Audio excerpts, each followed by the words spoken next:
do right here is go back, way back. It's the Going Way Back Show with Money B. Classic hip hop, raw and uncut. It's the Going Way Back Show with Money B, your home for classic hip hop, raw and uncut. And we are patiently waiting for our special guest, Pete Rock, to jump into the room. But I want to say what's up to everybody. Of course, I'm joined by the lovely co-host and producer of the show, Ty Teasy. Hey. My man OD, making things happen in the background. And of course, in spirit as always, especially those who joined us on the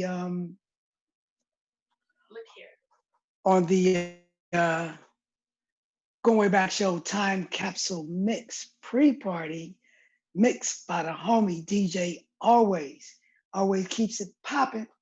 But what up, Carlin? Always, Tantizi, of course, is in here. I know this feels like deja vu, right? With Pete Rock.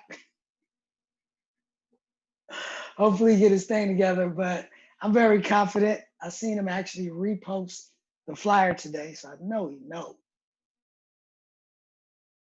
So, I'm just gonna chalk it up to sometimes. Yes, Tantizi. You can speak. Well, thank you. You may speak, Tantizi. Was you guess that didn't show up the first time? Okay, so what was I saying?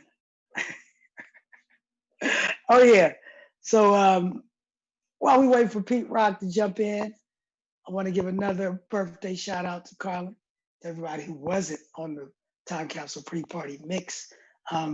Shout out to all the Virgos in the building, Tatizi included, Shock G, Cletus Mac, Dialect HD, Saphir, Young Hump, Chris Clark in the building.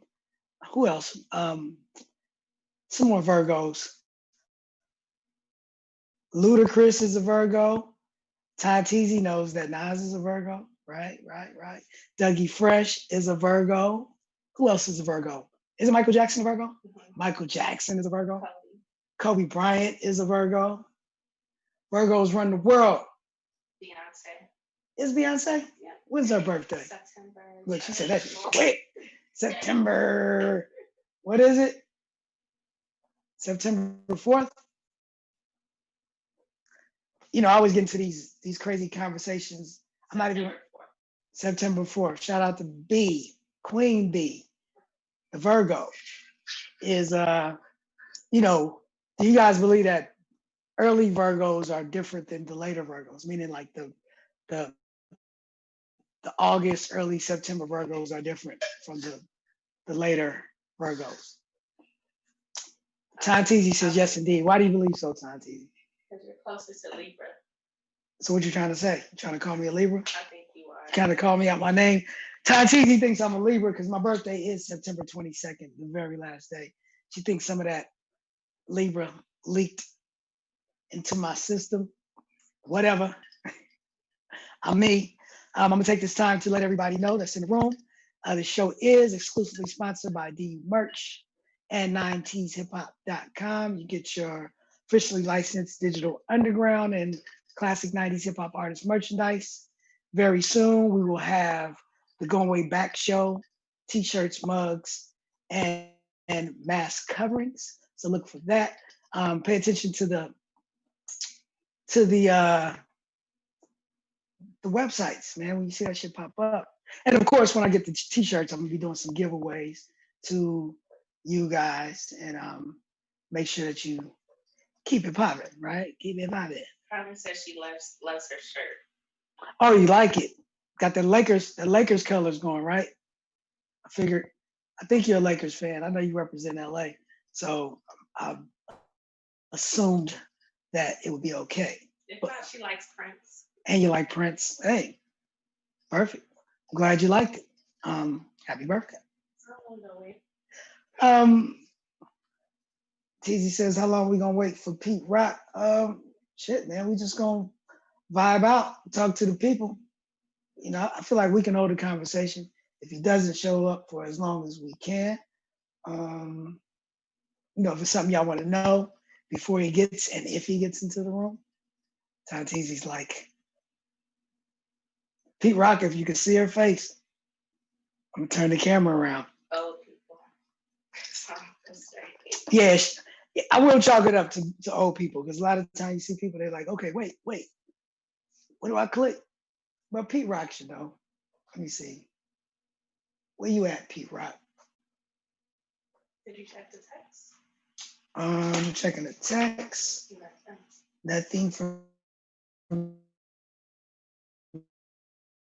So it's just. Oh yeah. Everybody, you know, always promotes the Going Way Back show and all that. But very soon we will have a line of products that will also promote using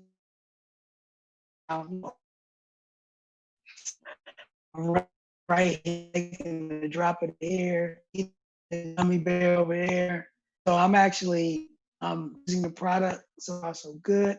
I will be honest with you, it'll take days. I just got the samples, but come strongly recommended, and I will not push something that I don't believe will work for you. So you see it up and we're promoting it, that means that we strongly believe in it and it works. So look for that line. It's Hemp Extra. Is a line of CBD products that we will soon be promoting and bringing to you. What? Say it with your chest, Tati. I love it.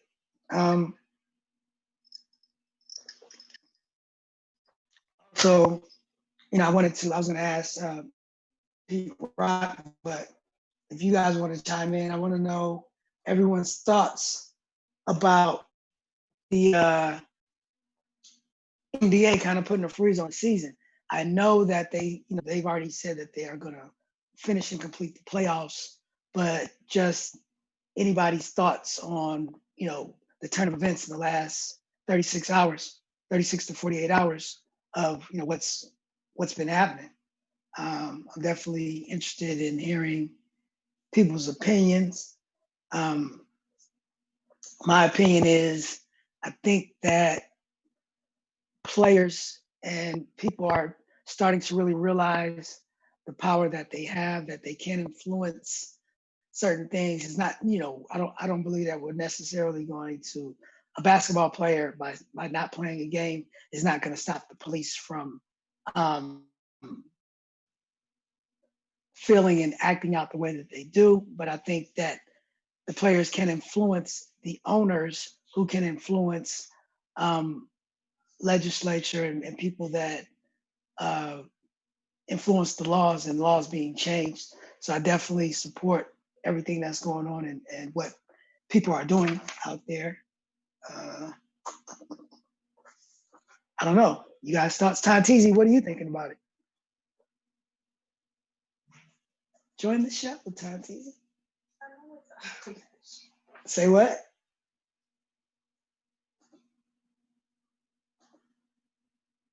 Nothing.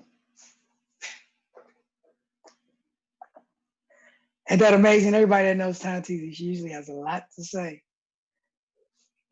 But you don't have an opinion on it, right? I don't have an opinion, but I'm just glad that the players are taking a stand. I'm glad to see not only the basketball players, the tennis players that are supposed to play today, NHL, they WNBA for sure. WNBA. I'm not sure if they play or not, but I did see them on the court. And the baseball players. So it's good to see that a lot of the public figures are taking a stand and boycotting because of the brutality. And it's just not right, and it's not fair, and it's upsetting, and it just makes my blood boil. Really, it just makes me upset. I get emotional. No, I can dig it. Who's that? Golden Lion said, hit him in the pocket. And that's exactly what we need to do. And, you know, I really have to commend, like, I think the strongest league thus far when it comes to voicing outrage in their opinion. It has been the WNBA. You know, they always have the the dope shirts. I like the shirt That's him. You might want to just respond they had. with the bullet holes in the back. Yeah, with the bullet holes in the back. Um, okay, that's Pete Rock. I got to email him the Zoom link. Hold on, y'all. Bear with me. Let me get these people. Too bad we can't play any music. Yeah. I wish I could play the music and keep you guys entertained, but YouTube, we definitely want to keep this thing right.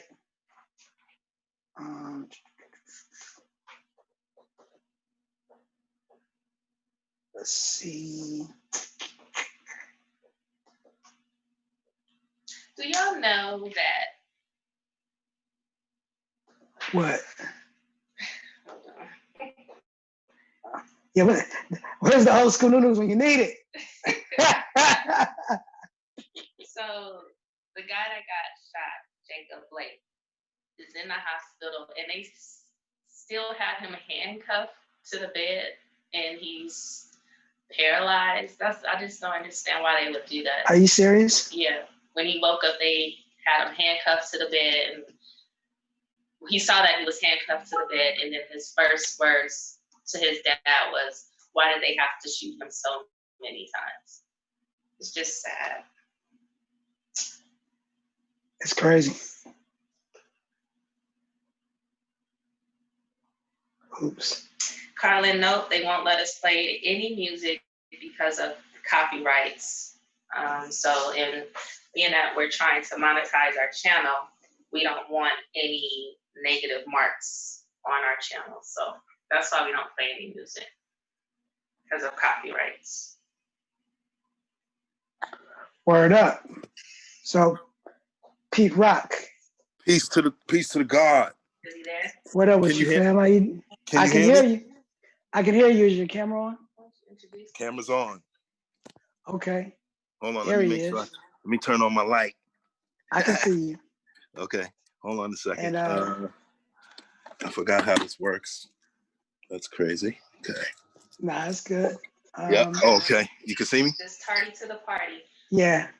So now let me introduce, let me give you the proper introduction. It's all good, man. It's all good. Everybody in the house, I want to introduce the man, the legend, Chocolate Boy Wonder, Soul Brother #1, Pete Money Rock in the B. building. What's up? What's up, poppin' with boy? you? Long time no what's good? speak. Long time no see. How you feeling? I'm all right, man. You know what I'm saying? Just Yeah. chilling out, I had to rep your boy today. Word up. And you had to rep. Oh yeah, I see it. And it was Shock G's birthday the other day too. Oh, word. So, Tell him I said, that's my boy too. Tell him I said happy birthday, belated, Yeah, Virgos run the world. That's what we were just talking That's about. right. My brother's a Virgo, so. It's crazy because of Digital Underground, I want to say like at least 4 or 5 of us are all Virgos. Wow, that's crazy. Yeah, so it's that's wild. Crazy. So, and Virgos think they know everything, and we always right. So, especially certain Virgos. Of course. But so you can just imagine what those conversations are like. But before you jumped on, we were just talking about everything that's going on with the NBA putting a freeze on the season and everything that's going on. I just wanted to get your thoughts on it, man. Like, you know what? To me, man, I think they were pushing it a little bit much, pushing the sports thing. This is lives we're talking about. It's human lives, I know people need to be entertained because they're in quarantine and all that stuff, but you have players themselves who are risking their own lives, playing the sport they love. And I just thought that the bubble should have never happened. To be honest with you, this should have been done when all of this was said and done and over with. You know what I mean? Then start new again. But do you think that it's that easy where it can be over and done in a couple of months or anything like that? I'm not saying I'm not saying the pandemic is going to We'll be be here easy. 10 more years waiting for basketball, right? Yeah, I know. And that's the part that's like really stressful, you know what I'm saying? Because, you know, this new world order thing is like, no one wants to get with that. You know what I'm saying? We want to go back to our lives that we were living. Right. But, you know, with the basketball and football and everything like that, I'm a big, huge sports fan. But as a fan, I don't want to see players get infected and then can't play. You know what I'm saying? Right. And then bringing it home to their family members. And then, you know, it's just a little bit crazy. You know what I'm saying? Well, I think that is another issue, right? And just to put a bow on what we were talking about, in my opinion, I feel like almost think the opposite, right? I think that they should have kept, you know, it was okay to come back and play because some, you know, if you say like, well, we shouldn't have sports so people can focus on it, right? But I think the bubble and that platform that the NBA gives players and young people is good to kind of disseminate what we're feeling and give and continue to relay the messages that we're trying to send out, right? And I do think that, you know, us as our generation, people of our age, our job is to pass on information, right? But the young people are the ones that are going to get out and be on the front line and kind of push the movement forward. And it's always been that way. Hold on, it's not easy. Okay. As far as with the NFL and like you said, players getting out there and infecting each other, it's the same thing, but in the opposite way. It's young people, right? So we're just frightened that young people won't be disciplined to quarantine themselves. That's what we're afraid of. Do the right thing. But in that case, it's totally up to but it's really up to the players. So it's not like the players really have to protect themselves because if they're tested and they're put in the space and say, you know, don't be around people other than your family, stay away from this type of thing and that type of thing. If they do it, we're straight. But if they don't, then that's when it becomes a problem. So do we really trust these young people to? I don't trust the Giants for nothing. Who's your team? Who is your team? Niners. Oh, Niners. Oh, yeah. Niner gang. We actually took y'all out to go to the Super Bowl, buddy. Look, you ain't saying nothing. Yeah, you did. And you know what? Nah. I remember it well because when y'all won that game to go to the Super Bowl, when y'all beat us in the NFC Championship, we were in New York. We had a show at SOBs that night. No, BB King's, I'm sorry. Oh, okay. And I was sad that whole show. Oh, man. Tell me about it. So it kind of messed me up. I've been where you at. We ain't won, you know, a couple of years, and then we won again, and then we won again. We won like 4 times only in life. You know what I'm saying? But we ain't. Yeah, but at least every time you go, you win it. Yeah, you know what I'm saying? So, it's all good. Yeah, man. It's love now. 49ers is lit right now, though. Yeah, like I said, hopefully if the season play out, you know, we won't be there, but we're still trying to make it happen. Let's get into this hip hop thing, man. That's what we do. Yeah, man. Let's take it back. Yeah. Now you're from Mount Vernon, right? Yes, sir. Mount Vernon, New York. And talk about coming up in Mount Vernon, because you know everybody knows that Puffy's from out there. You know, your Heavy D's, your Albie Shores, and whatnot. Yep. What was the scene? Because Mount Vernon is really like is it? I'm not so versed on the geography of it, but it's like a suburb north of the Bronx or something like that. Yes, right? It's right. It's right next to the Bronx, and it's 4 square miles wide and 4 square miles long. It's very small town. Denzel Washington, Stephanie Mills, Ozzy, Ruby D, Felicia Rashad, Ahmad Rashad, you know, Scooter and Rodney McRae. All these people come from Mount Vernon. Dick Clark went to my high school, you know, etc. And then you had the rap community, you know, which was Heavy D and the boys and myself. And, you know, you had Jeff Redd, who was R&B singer from Mount Vernon. Right. And, you know, we packed the punch, man. The little town packed the punch. You know what I'm saying? And, you know, we always wanted to be considered up there with the Bronx and Brooklyn and Queens and all of that. But we was just between a little town called Westchester County and the Bronx, you know, and we were kind of hidden in there. So, you know, we had to jump out and be somebody, man, in order to put our town on the map. And that's what Heavy D did. And you think that's why you guys kind of pushed a little harder, because you had to prove yourself a little more, not Of being course. specifically Of course. from the Bronx, which is known as the Mecca. Of course. Right? Of course. So, you know, we had to kind of make more noise than usual. You know what I mean? And who were your influences growing up? Like, who were the guys that you looked at? Was like, yo, who turned you onto it to like, I got to be like that? James Brown was my number one influence. He was my number one influence. Then everyone fell suit after that. Which hip hop artist made you go like, that's what I want to do? It wasn't actually an artist. It was actually a producer. It was a producer. I wasn't looking to be no rapper. You know what I'm saying? Right. So I was looking at the musicians. I was looking at the musicians and saying, how could I make rappers sound good? You know what I'm saying? So I always assumed that the progression was you were a DJ and then you became a producer. So you were a straight producer. Yes, I was a DJ first, of course. I started DJing first, started scratching real early age, 7 years old, you know, probably one of the youngest young cats to start doing that at that age.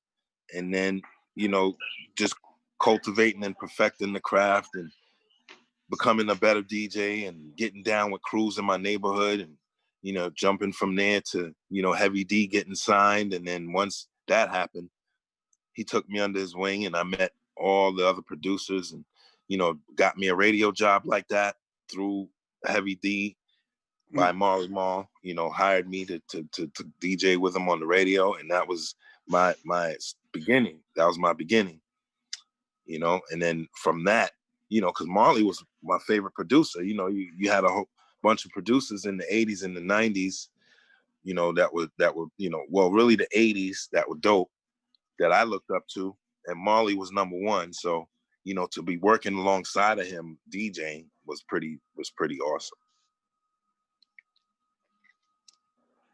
Right. And what was your first equipment or production setup like? What did you have? I had borrowed Eddie F's equipment. He had some leftover equipment and I was taking it home. You know what I'm saying? And, you know, when I did that, I had just two turntables, a mixer, a double cassette tape deck where I was making beats with the tape deck pause button, and and a little radio box, using it as an amp for the speakers, and using the phono to make, you know, that way I could make tapes. I could just press record and record myself scratching and cutting and all that stuff. And a lot of the young cats or people, they don't know about making pause tapes, and we didn't know when we had the double cassettes and we were making these tapes, we were actually editing and we didn't even know it. Like it was really some advanced stuff that we had to think to do, and it kind of transferred and it definitely applied. You realize it later, like this is just like making a tape. You know what I mean? Yes. And the thing was with me, it was like I was into music and records. It's crazy. Right. Yeah. I was into music and vinyl, and you know, I would take the favorite or part that I would like in the record and just keep pausing it. And, you know, that's how I started getting my ideas together for beat making. You know what I'm saying? Right. And then at what point was it Marley Marl where you first heard somebody sampling a record, and did you be like, oh shit, how did they do that? Like, Marley talk Marl. about the first time you heard a Marley Marl sample. First time I heard a Marley Marl sample was when I heard The Bridge by MC Shan.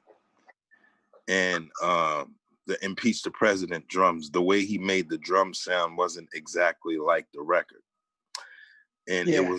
it gave it a hip hop feel. It gave it a totally different feel from the record, and it was very addictive sound. You know what I mean? And then you had one of the dopest MCs out at the time, MC Shan, rapping over them beats, and Marley was making some crazy beats for Shan. So I was always in tune and listening to Marley. When I wasn't even on the radio, when I was just listening to Mr. Magic's, Rap Attack, and would listen to Marley DJ. You know what I'm saying? And I would be taping, taping every weekend, every Friday and Saturday. And those were one of the things that geared me up, man. You know what I'm saying, for the game. Now I'm sure you've had a chance. You worked with Marley, right? Yes. Now, has he ever shared with you any secret? Is it something that have you ever learned something from Marley that you just had no idea that he was doing that when he was making his beats? Like, did he ever share something with you? He was like, oh shit. Yeah, he actually shared with me stories about how certain records came out and how he made mistakes sound like it was a part of the song. Like he would make a mistake making a beat, but he would like the mistake. He would like it and make it a part of the beat. And that's one of the things he shared with me that used to happen to him all the time. He said he used to, make mistakes and somehow the mistakes fell into pocket. You know what I'm saying? One thing that I always thought was, go ahead. No, go ahead. Go ahead. Nah, I want to hear you. I want to hear. Oh, well, and also, I also learned from Marley that you can sample off records like kicks and snares and stuff like that. That was a big deal. You know what I'm saying? Because his beats didn't sound like everyone else's. You know what I'm saying? And we didn't know how he would get these sounds until he said something. You know what I'm saying?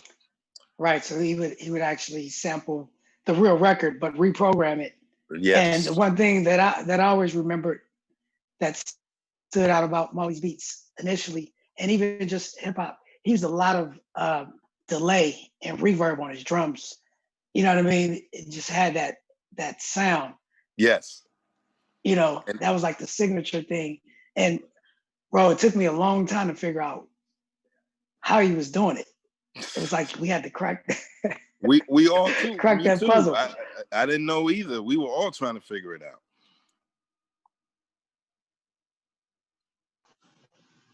Say that one more time. I'm sorry. Oh, I said we were all trying to figure it out, man. We were all trying to figure Marley out, man. Yeah. Oh, hold on one second. Yeah. Bobby. Yeah. Okay. Nah. So yeah, because Marley, it was like we had the equipment. Me and DJ Fuse, our first equipment was like a Sonic EPS, right? And we got it, and we couldn't figure it out, right? Right. And it was just amazing that us in hip hop, we know it, but just for him, he's almost like he's the originator, the father of sampling. And I don't think that we give that a category or even a thing, because that was so important to hip hop, because it kind of it took us full circle and back to the essence. We started out rhyming over records at the parties, and then the whole Sugar Hill phase where bands were recreating those records, and then the Run DMC LL phase when it was just straight drum machines, and then Marley kind of brought it back. To the essence. Sampling and kicks and snares that you wouldn't normally hear on a hip hop record. It's like what? Word, and that's absolutely your signature, right? But with as hip hop progressed, and then the whole thing about having to pay for samples, and not wanting to pay for samples. How has that influenced the way you make your music now? Doesn't take away or disrupt anything, actually. I'm a musician, you know what I'm saying, and I make music. I have a band now, and I very much wanted to Okay. be like, I very much wanted to be like James Brown, you know, when I was young. You know what I'm saying? So, you know, he's a true musician. I hum bass lines and, drum tracks in my head, and, you know, I know how to interpret music. So sampling is just something we love from the bottom of our heart. We love it. You know what I'm saying? And I'm a digger. I like to dig for records, you know, like I'm an avid record digger, you know what I'm saying? And that's what actually keeps me inspired also, you know what I'm saying, to keep making beats, because the stuff that I find, you know what I mean, the biggest high for me is finding something that no one's ever heard before and putting the world onto it. No, it's almost like a rush, right? Yes. And another thing that, you know, you're an accomplished MC as well. So when did that come into play? Like, when you were like, yo, I can step to the mic just as well. I think that actually came from Grand Poobah Maxwell. He wrote my first songs, you know what I'm saying?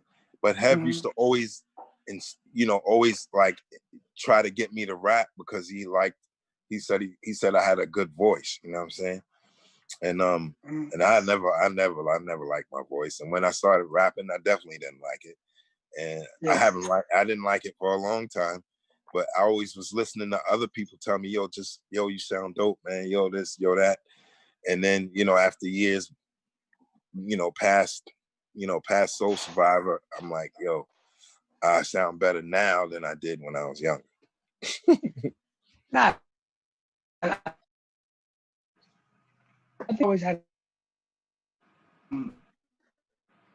You breaking up? You know, it just took. I always felt like you sounded confident when you were rhyming. So when the question I have for you is, did you hear what I said? Okay, so I was just saying the question I have is, you were breaking up. You were breaking up a little.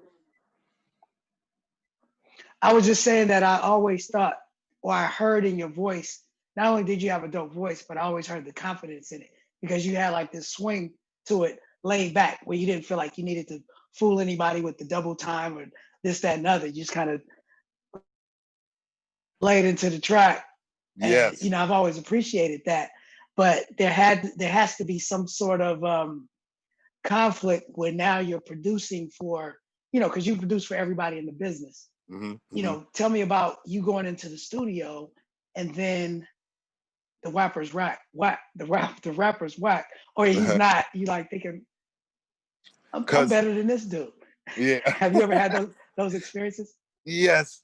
I'll be like, I used to listen to other people and say, you know what? Well, I don't think I'm that bad. You know what I'm saying? Because I like to rap like I'm riding a horse. Have you ever had to step in? Well, with advice, you know what I'm saying? That's about it. You know what I mean? And because I would listen to other rappers and like, you know, how their deliverance, you know, how their delivery was and their cadence was. And I paid attention to that. And then, you know, I said, this is the way I want to, if I'm going to rap, I'm going to rap like this, with his style, with this cadence, with this, but I won't use their rhymes. I won't bite. That's one thing we don't do, you know, but we'll take what they consist of and put it to our own and make it happen. You know what I'm saying? But with me rapping, I basically did it because, you know, making beats, you know, you're just always in rhythm. You're always bopping your head, you know, head metronome. Right. Metronome in your head, right? And that's what goes on for me. And so I know how to rap on beat, you know, even off beat and then back on beat. You know what I'm saying? Just naturally. Yeah. We have a question from the comments. Tantizi's gonna. Okay, hey, how you doing? Hey, how are you? Sure, all right. good. El Presidente from the chat room would like to know, why is the production so low on I'm a Dreamer with Ed and Ace? With who? Ed and Ace. Ed and Ace, I'm a Dreamer. What's that? He said, "What's that? What album is that?" I'm a Dreamer. Is that one of his? Do you have a song called "I'm a Dreamer" or is it I an have album? I have a song called Ed and Dreamer. Ace, if that's the question. He has a I song have called "Dreamer." Dreamer. It's an Featuring instrumental. Yeah. Ed and Ace. Is it with Ed and Ace or is it with Ed? No. Did you do a song with Ed OG and Master Ace at all Uh, or anything on their project? It's on that Did you project, make? but I didn't do that actual beat. Someone else did that beat. I did all the other beats though. Oh, you did other beats. Right. He said he was saying. I think they're asking low. So did you mix that? Oh, did I mix the Ed OG project? Uh-uh. So yeah, it was Can you- LG and Master Ace. Yeah, it was Ed OG and Master Ace. Do you know that? Yeah, I know the song, but I didn't do that Okay. one. Okay, he said he didn't do that one. Oh, okay. Yeah. Shut up, comment. Not just saying. Questions. Nah. You know, the comments just pop up. So Tati just said she don't screen them. We just ask them.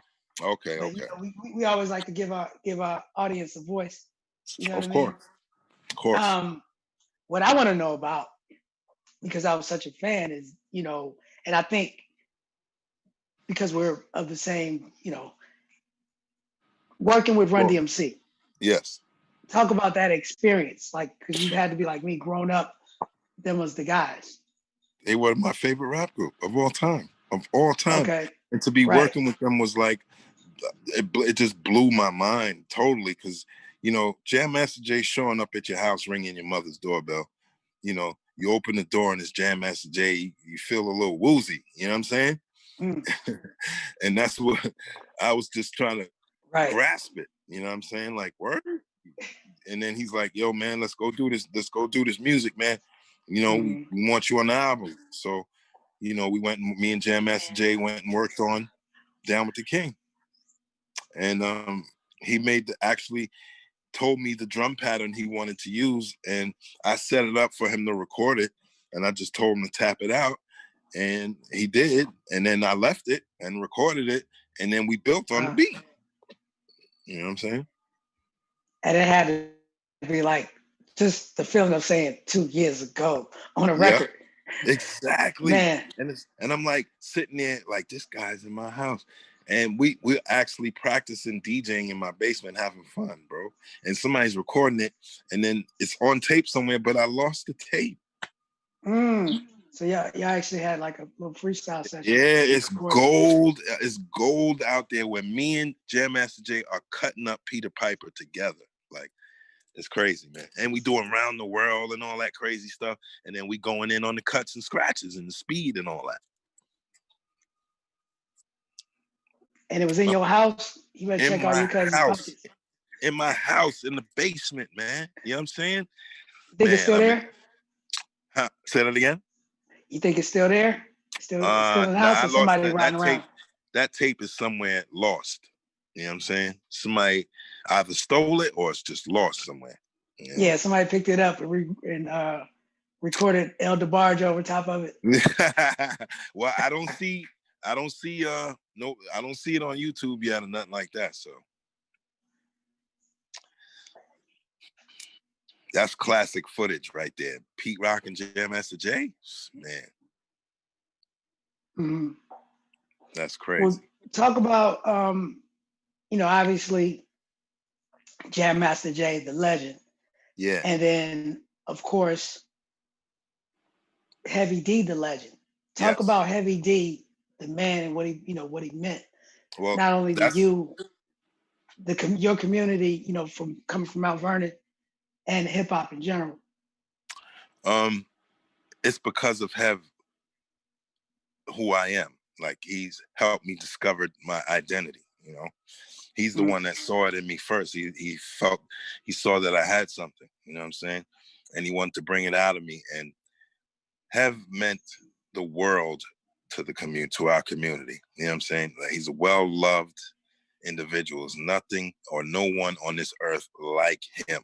You understand? Mm-hmm. And he was the best. He was one of those people that will hold your hand in the dark, a total stranger, if you're on a quest to, of positivity, man, and you're trying to do something with your life.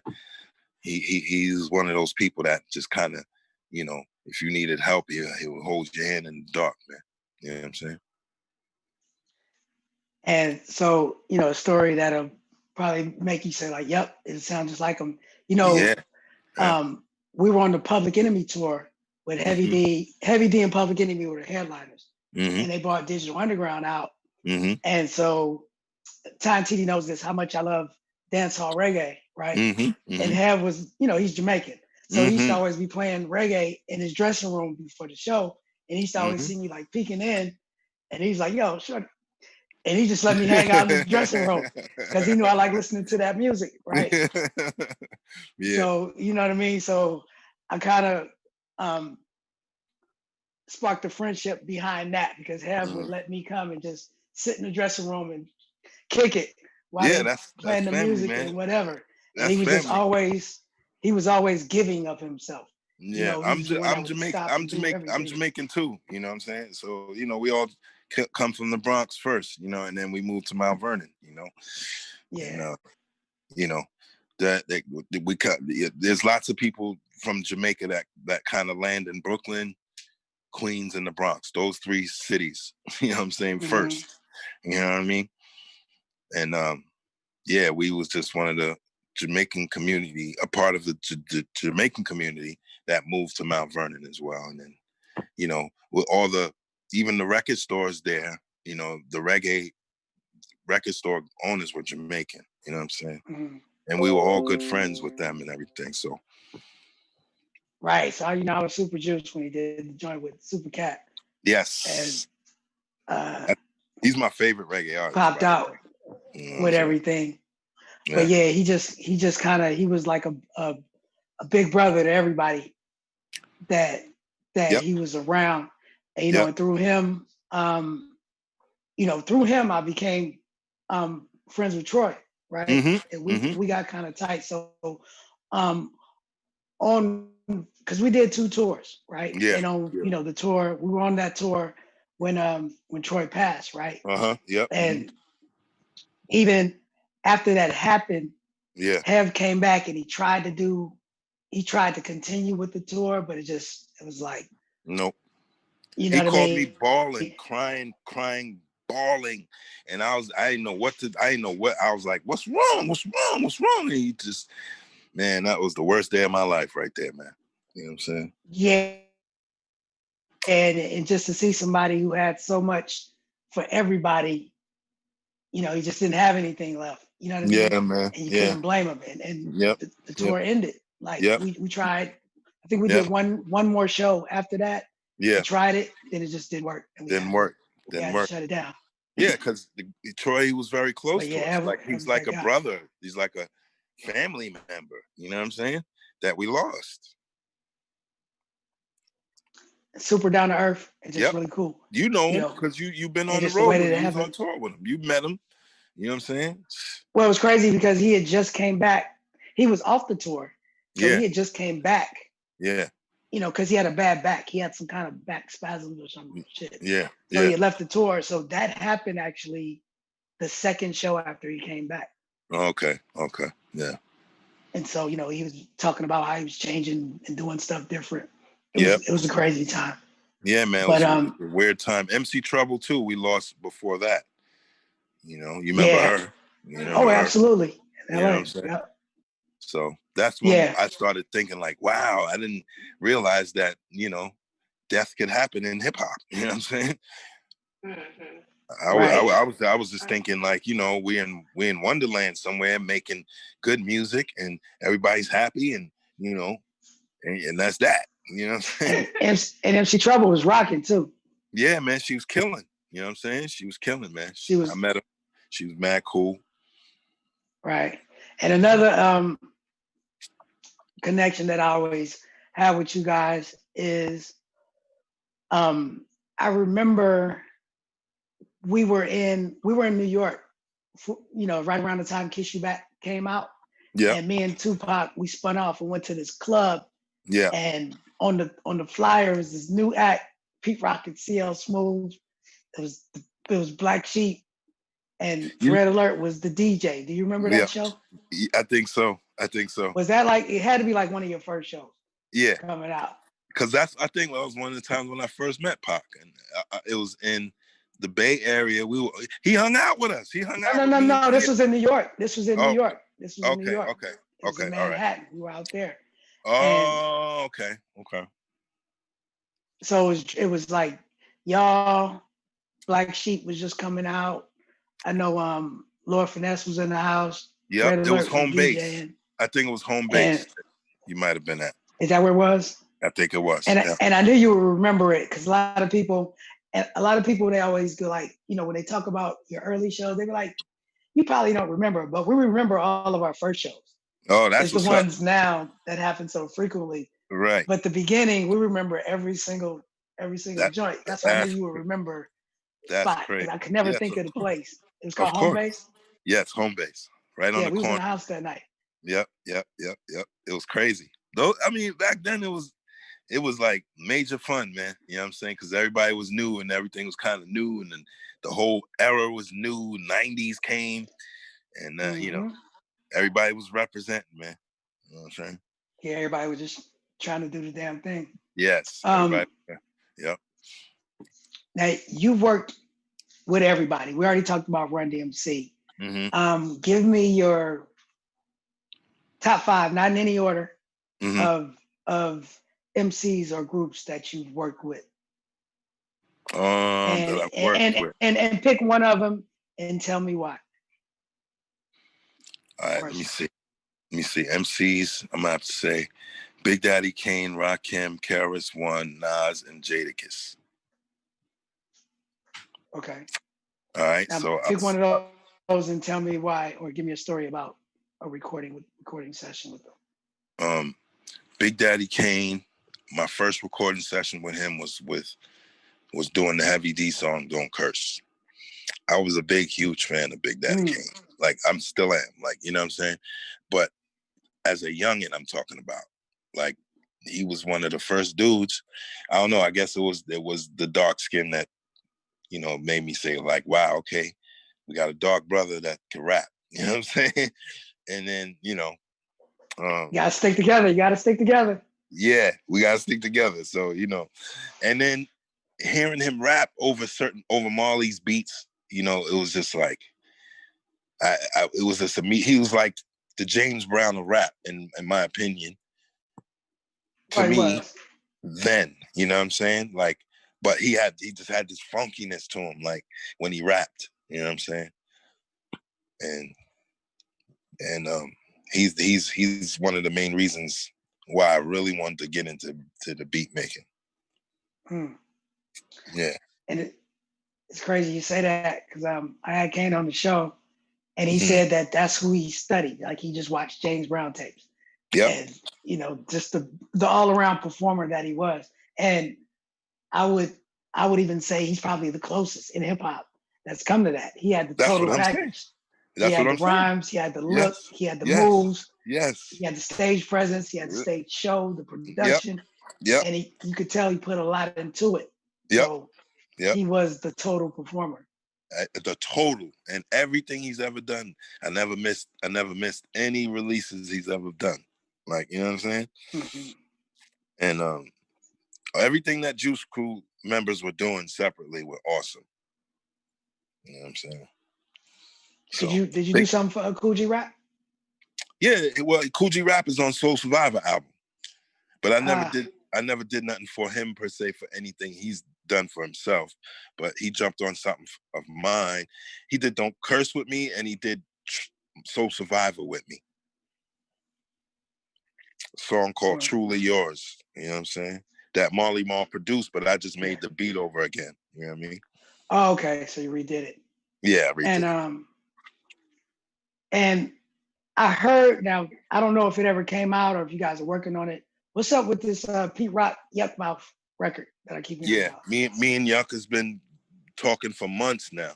And this started in 2019 at Hero Day.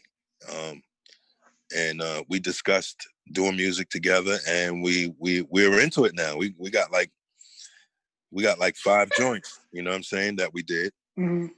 And he's writing to more beats as I send. He's writing more, and we're gonna come out with something. Project Pete Rock Yuck Mouth.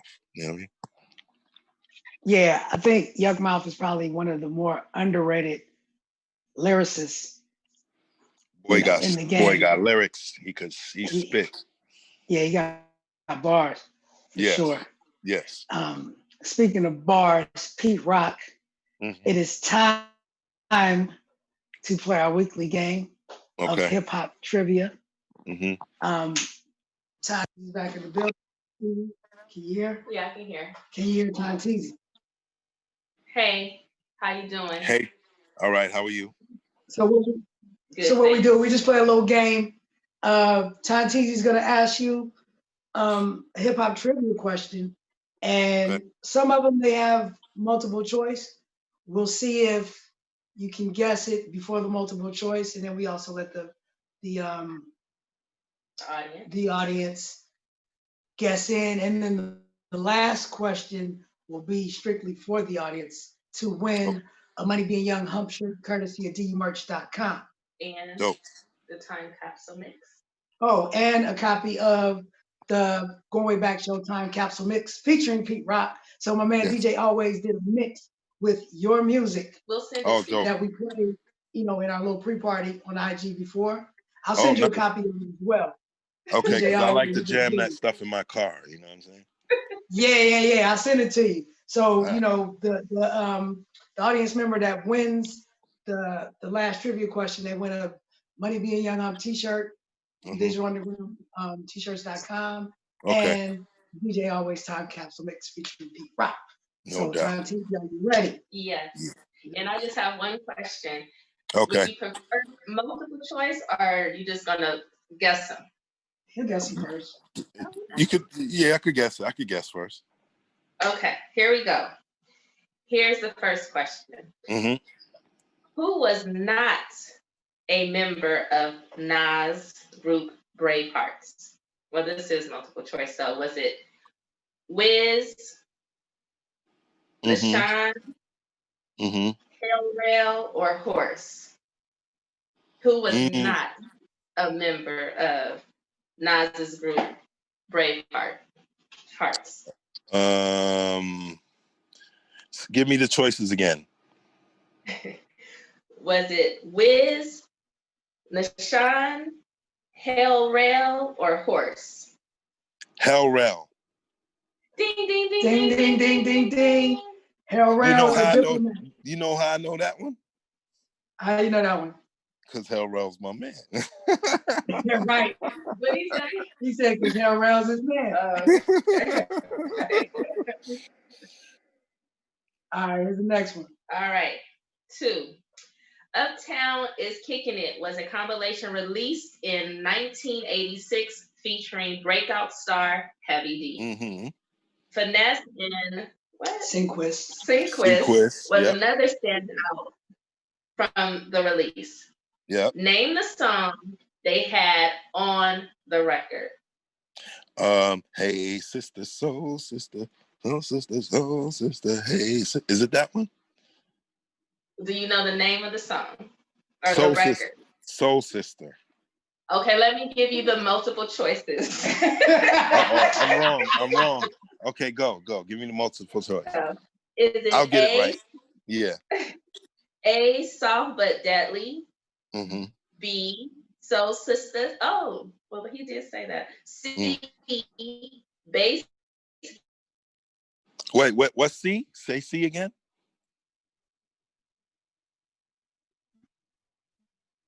Hello? Yeah, you break it up. I couldn't hear you. Yes. Yeah, you there? Okay. Sorry. I couldn't hear. Bass Game. C what? Okay, I'll read it again. Bass Game. Bass, BASS Game. Okay. So Uptown is Kicking It was a compilation released in 1986 featuring breakout star Heavy D. Soft and deadly. Nope.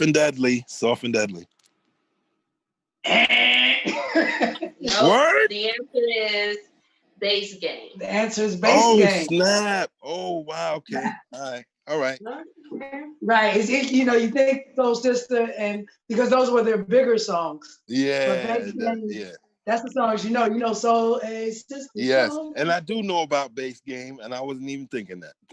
Yeah, Soul Sister, and what's the other one? Bass Game. No, what's the? Okay. It's Soul Soft Sister and damn, what's the other one? It was on MCA. Oh, the other songs were their singles from their record. Yeah. Bass Game was the introduction on Uptown. Okay, yep. Bass Game. Got it. That was a trick question. It wasn't a trick question. It was a question. A trick one. It was no trick. All right, here we go. Here's the third and final. Okay. According to Notorious B.I.G. on Life After Death, I love the dough.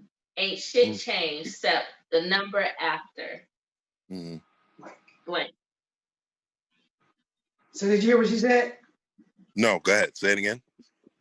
Okay, you have to fill in the blank. Okay.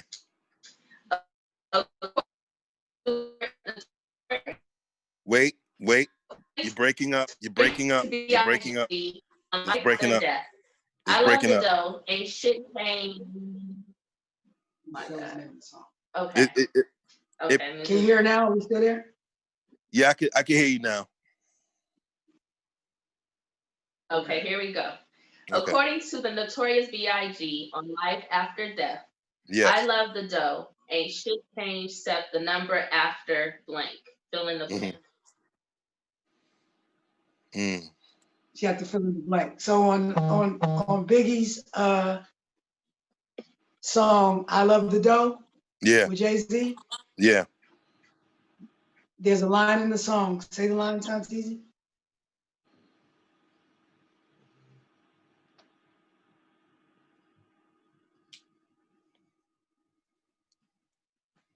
Phone breaking up. Did she break up again? Everybody's saying I'm breaking up. Yep. Okay, let me try. Yes, you did. So the lyric in the song from "I Love the Dough" is "Ain't shit changed except the numbers on the blank." Except the numbers on the range. What does he say again? Man, No, it was. Yeah. Right in the line. It changed for the after the dot on the range. Numbers after the dot on the range. So you was right pretty much. Okay. The dot on the range. Okay. He's still working on that 3D. Yeah. I was close. Did you hear what she said? I was close. I'm gonna go back and re-listen to all that stuff. Messing with y'all. Yeah. Okay. So they said I'm breaking up. So we're gonna try it. This one is for the audience. This is for the audience. And then, but still listen, because if you know it, hold it. Don't say it, which I know you'll know. I hope. Okay. Okay. Here we go. Eric B. and Rakim's I Ain't No Joke, Heavy D and the Boys, Overweight Lover, and Pete Rock and CL Smooth's 1 in a Million. All use a sample from the same record. Name that song and artist. Don't say anything, Mr. Rock. Don't say anything. That's too easy. That's too easy. Yeah, I know it's too easy for you, but this is for the audience, right? This is for the audience. If you guys need me to repeat, I'll repeat. I'm going to repeat. Okay. Okay. Eric B. Breaking up. Weight Lover. Pete Rock. See 1 in a Million. Use a sample from the same record. Name that song and artist. So you want me to give them multiple choice? And we'll give them multiple choice. So here we go. Is it I don't need no multiple Stevie choice. Wonder's Ass? B. We're talking to the guests, It's Mr. for the Rock. audience. I'm not for the guests. It's for the audience, the chat room. Okay. Okay. They made it. No one. Oh wait, someone said it. We have a winner. Derek Mer. Who So- is that? Derek. Oh, they said it. They said Derek it. Mallory. So, Who? Do you know? so you can say the answer. I can say it now. Okay, but when was the last time he won? Because he can't win again. Huh? You say, can you say it? Yeah, you Can can I say say it You can now. say it now. I can say it now. Yes. Yes. Pass the Peas by the JBs. Ding, ding, ding. He couldn't wait to get that one out. He was like, I got that one. Couldn't even hold it long enough. Word up. We're sorry about Pass the the connection, Peas. guys. Pass the Peas. That's the piece. And then De La Soul used it as well. Yep. Yep. Did the JBs use it? Yep. Different Yeah. parts of the record. Kid and Play used it too. Which record? For Kid and Play? Which record? On their first album, one of Yeah. the songs on their first album, they used it. Hmm. Yep. Favorite sample of all time? Favorite sample of all time. Wow. Yeah. It gotta be out of the Bob James anthology. Hmm. Yeah. It'll probably be Nautilus. Yeah. Which record have you used it on? I used it a lot.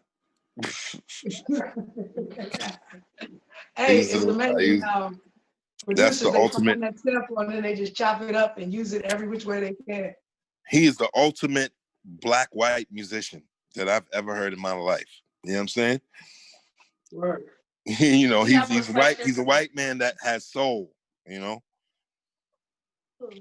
Bob James. Yeah, and for people that don't know, he did Mardi Gras.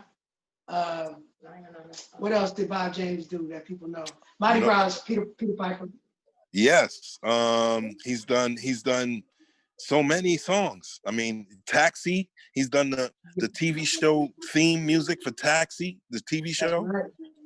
and MASH. MASH. And MASH. You remember Bob that? James is a genius. Yeah. I have a question Okay. for Money B though. Uh-oh. Who Okay. sampled Taxi from the Bay Area? The Taxi song. Souls of Mischief. Yeah. Oh hell yeah!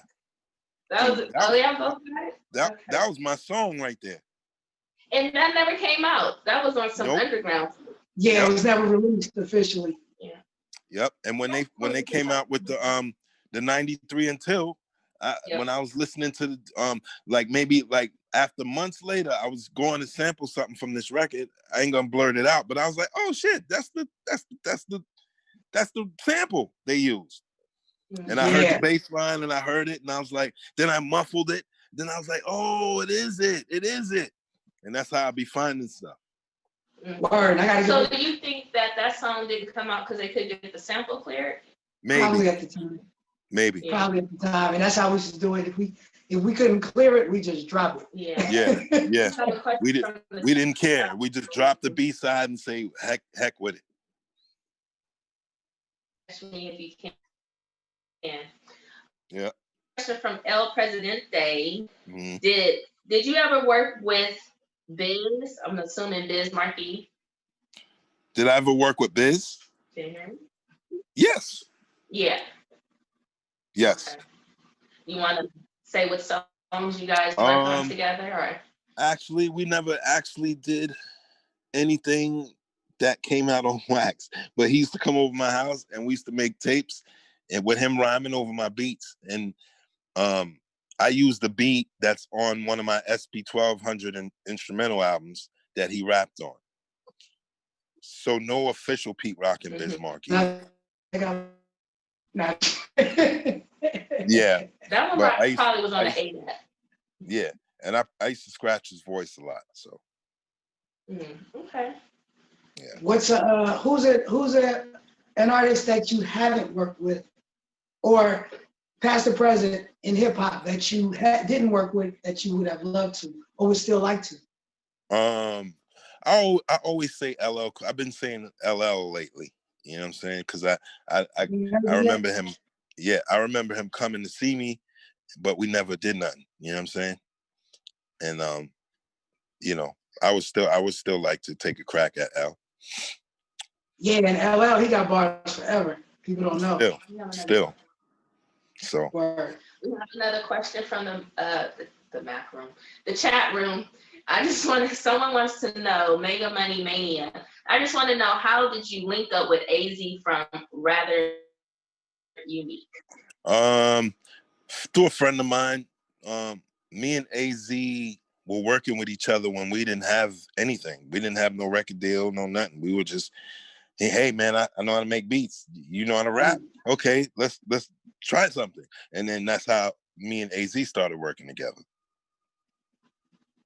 Nice. Yeah, and we got something new that we just did recently coming out on his album. So how do you say it? How many songs do you have on his album? Just one, or just one? Just one on this.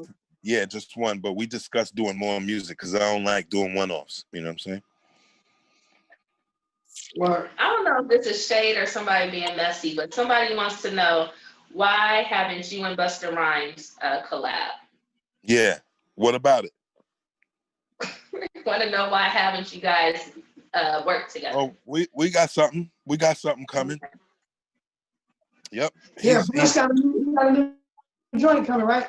Yeah, he got a new joint coming out. I just spoke to him maybe like 2 weeks ago, and he said he was in the process of doing another transition. And once he settled in, the joints that we did, that I did with him, is gonna be on the album. That's what he told me. He's such a passionate person. Yeah. Busta Rhymes is like, he has to be like at the top of the most dynamic rappers that can go from here to here in 60 seconds and just take you through that whole thing. He's gonna bring that energy to the track. So, my thing is with Busta is like, I'm always worried about making him something, because I know he's a picky guy, and I know how he raps. So I'm like, I gotta make him something that he can eat like food. Yeah. Does he always prefer, because he does have so much energy, I always think, like, for me, the best tracks are when you have a perfect contrast. So what I'm saying is, if somebody's super high energy, sometimes they can get like a real subtle track to destroy it. And it's the same thing if you're like really mellow and you have high energy and you can kind of lay on top of it the perfect way. Yes. The balance fits. So was that a challenge, or you think about that? I kind of think about it, but then I like being challenged, you know what I'm saying? Because it enhances what you do, especially if you can meet it, you know what I'm saying? And with Buster, I always, and he always tells me that that I always have beats that he thinks that I won't think he would like, and then I'll play him a bunch of stuff, and then next thing you know, he's coming back with 2 songs done. You know what I'm saying? Yeah. Now, are there any current new artists that you like? You know what? I think I could rock with them. Yeah, that's actually a question from the chat room from Christine. Shout out to Christine. She wants to know, what's your top playlist right now? What's on your top 10 playlist right now? Current artists. Right now, I listen to a lot of old stuff, but I right now, as far as the newest stuff, Griselda, all day long. I listen to that. Yeah, you got joints with them, right? I like the Baby. You know what I'm saying? It's, these guys, they're changing their lyrics up because it's a more serious time. So I'm feeling his direction on how, where he's going with it. And there's like some singers. Chris Brown is like #1 R&B artist to me right now out here.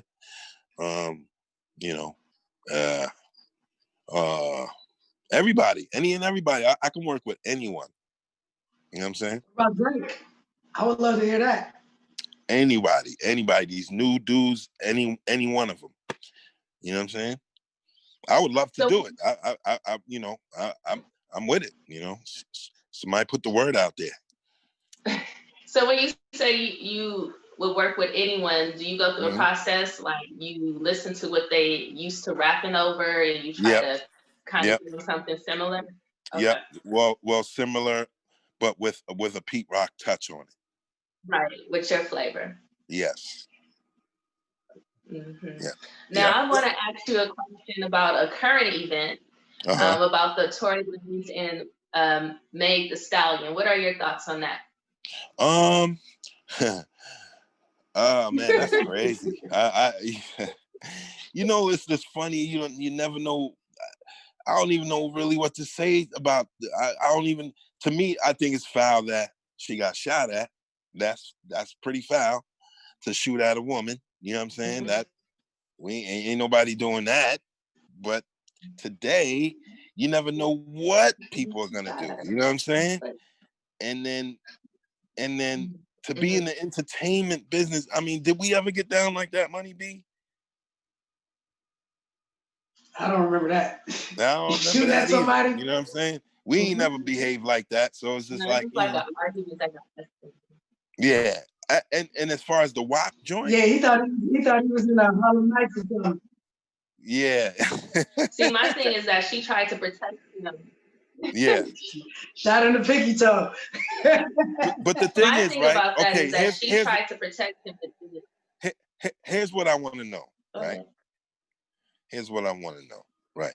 So did she, when she got shot, did she tell the police first, or is she just telling millions of people on Instagram? That's where I'm puzzled. So this is what I heard. Okay, so this is what I heard. When she got shot, she protected him. She didn't say who shot her, and she just went to the hospital.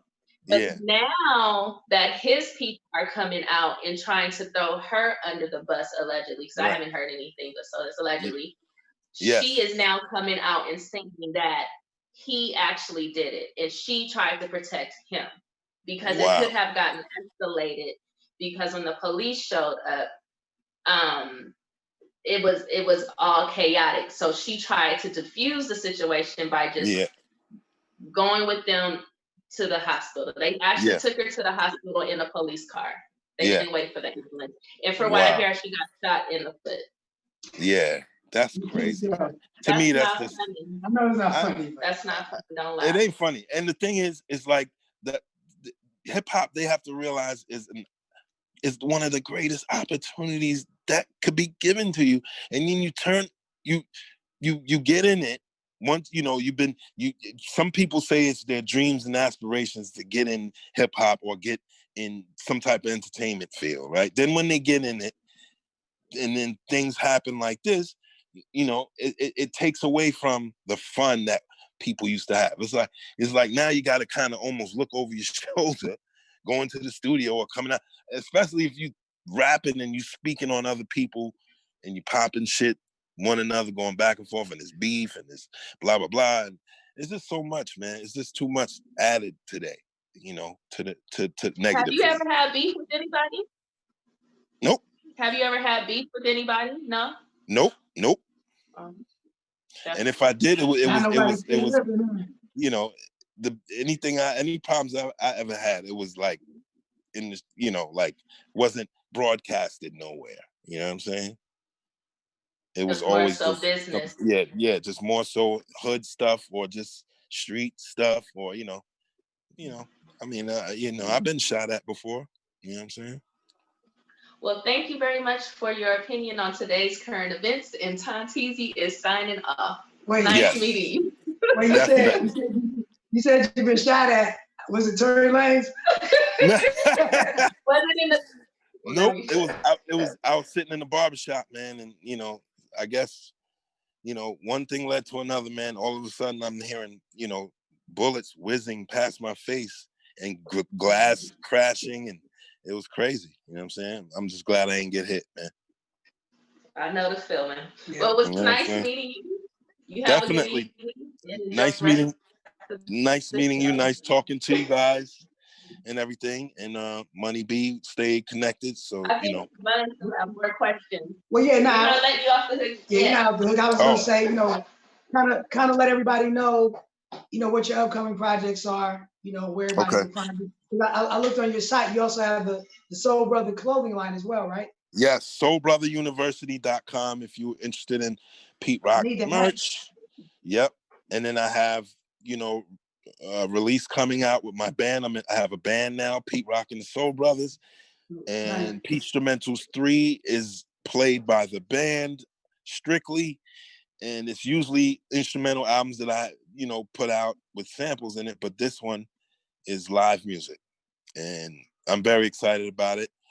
And I got a bunch of other stuff out there you can, download from my SB 1200 instrumental album to Camp Low album I produced to Flea Lord album I produced, Sky Zoo album I produced, Tech and Steel album I produced, and a bunch of other stuff in the future I got coming that's really, and I got True Soul now, my label, and I got my first artist I signed, 25th Hour Man, Amir is his real name. And I'm excited. And you can catch me at Pete Rock on Twitter or, the real Pete Rock on IG, man. Yeah, real Pete Rock. Yeah. All right. And then you did tell them the website, right? Because we just want to The website is soulbrotheruniversity.com. Go check it out. You might find some good t-shirts that'll go with your outfits and your kicks and all that. Word. Well, as always, it's always a pleasure talking to you. We got I want that hat, that Soul Brother hat. We got okay, I'll get you the hat. I got you. I'm gonna send you the DU joint with the mix. Let's do a trade. Let's just do a trade, brother. Come on, man. You know what I'm saying? And we'll do it like that. As soon as the next, when that album with the band come out, I'm definitely jacking you, I'm sampling you, and I'm not reporting it. Thank you, man. Definitely appreciate you, bro. You already know, man. I can't wait, man, because I'm excited about having a live band now, Yeah, I can't wait to hear it. You know what I mean? That's that's the progression of what we do, because we've been having that in our head, right? Yep. We've always been creative. Yep, and we hum beats in our head and music and ideas. Sometimes we'll hear a record on the radio that may spark an idea in our head. You know what I mean? Yeah, and it just goes to show a lot of time people try to complicate any process by saying you can't do it because you have this training or that training. Well, if you can do it, you can do it. You know what I mean? Yes. Nothing's impossible, brother. Nothing. Word. And you are the example, right? Yes, sir. Again, always will continue to be a huge fan. Brother. Yep. And I appreciate you for taking the time.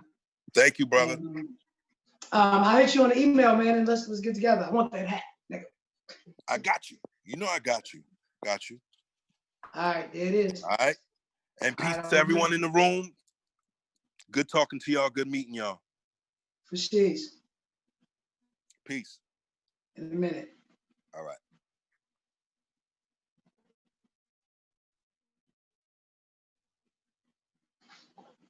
There it is. That was the legend, Pete Rock. And I don't think that, Pete Rock tried to downplay it, but I think he's as accomplished in my mind, an MC. Well, not as accomplished as a producer because everybody knows him, but as a MC, man, I put him up there, just his flow, his cadence, and how he really rocked the beats. I appreciate that just as much as the production. I want to shout out everybody that tuned in. Who won? It was Derek Mallory for the second time. And shout out to El Presidente. I know they came with the answer right afterwards, but if we're gonna keep it real, keep it right, Derek Mallory did win the contest, so he will be receiving a limited edition now, is the Money Being Young Hump t-shirt. I just want to make sure everybody knows and remembers the show was sponsored exclusively by dumerch.com and 90shiphop.com. You get your officially licensed digital underground merchandise or 90s hip hop artists merchandise. Look out very soon for Hemp X, which is a CD. And you can also see the Going Way Back show on Fire Streaming Network. Shout out to Tom Teasy. Shout out to DJ Always for rocking with us with the Time Capsule Mix pre-party. And shout out to everybody in the comment section. OD for holding us down. And who's next? And next week, our guest will be the Beat Nuts. And I'm talking about Psycho Les and Juju will both be here on the Going Way Back show. So make sure you tune in next week, September 3rd, right here on the Going Way Back show YouTube channel. The Beat Nuts will be in the building. Tell a friend. And of course, next Thursday, we're going to start this thing with the Going Way Back show time capsule mix. And tomorrow evening, Friday, 8 p.m. Pacific, we have Track to the Future, featuring some hot young artists out of the Seattle, Washington area. So you definitely want to tune in. And I'm probably going to have that chocolate Hennessy by Big Phil. I know Dirt Betty been asking about it. So we got that too. So once again, I appreciate everybody. Be safe. Be responsible. Have a great weekend. And until next time, people, please be easy. What we're gonna do right here is go back, way back. It's the Going Way Back show with Money B. Classic hip hop, raw and uncut.